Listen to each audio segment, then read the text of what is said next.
আর্জেন্টিনার যেখানে কেউ নাই, পর্তুগালের সেখানেই চারজন। জোয়াও নেভেস তো বলেই দিলেন, আমাদের চারজন জিতেছে চ্যাম্পিয়ন্স লিগ, বিশ্বকাপটাও আমরাই জিততে চাই। নর্থ আমেরিকার মহারণে নামার আগে এক ইন্টারভিউতে পর্তুগিজ মিডফিল্ডার জোয়াও নেভেস দলের প্রত্যাশা আর শক্তিমত্তার কথা জানান। বিশ্বকাপ জিততে রোনালদো তো টনিক হিসেবে কাজ করবেনই, একই সাথে গেল বছর সড়ক দুর্ঘটনায় প্রাণ হারানো ডিয়েগো জোটাকেও রাখবেন ভাবনায়। সোনালি ওই ট্রফিটা জিততে চান জোটার জন্য। আবেগ নয়, নেভেস বলছেন বাস্তবতার কথা। পর্তুগাল আছে সেরা ফর্মে, গেল 10 ম্যাচে ওরা হেরেছে কেবল একটাতে।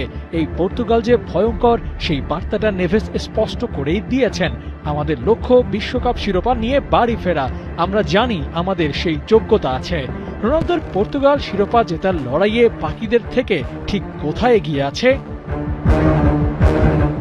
পর্তুগালের মিডফিল্ডটা বেশ শক্তপোক্ত। ব্রুনো ফার্নান্দেজ, বার্নার্ডো সিলভা, ভিতিনিয়ারা সামলান মাঝমাঠ। অন্যদিকে প্রত্যেকেই খেলেন দুনিয়ার সেরা ক্লাবে, আর সেখানে ওদের পারফরমেন্সটাই পর্তুগালকে রাখবে এগিয়ে। নেভেসের বলা ওই কথাটাই ক্যাশ করতে হয়। পর্তুগালের চারজন দুনিয়ার সেরা লিগের চ্যাম্পিয়ন, এটাও ব্যাক অফ দ্য মাইন্ডে এগিয়ে রাখবে ওদের। গ্রুপ কেতে পর্তুগালের জন্য কলম্বিয়া দিতে পারে টাফ টাইম। উজবেকিস্তান, কঙ্গোর বিপক্ষে যে কোনো দিনই পর্তুগাল ফেভারিট। গ্রুপ পর্বে তাই তেমন ঝক্কি পোহাতে হবে না নেভেসদের, তবে এই পর্বের বাধাটা কাটাতে হবে। গেল 20 বছরের সেমিফাইনাল খেলেনি পর্তুগাল, এবার যে দল নিয়ে বিশ্বকাপ খেলতে গিয়েছে ওরা, তাতে পুরনো সব সমীকরণ বদলে ফেলতেও পারে। তবে কি CR7 এর শেষ বিশ্বকাপই হবে পর্তুগালের প্রথম শিরোপা?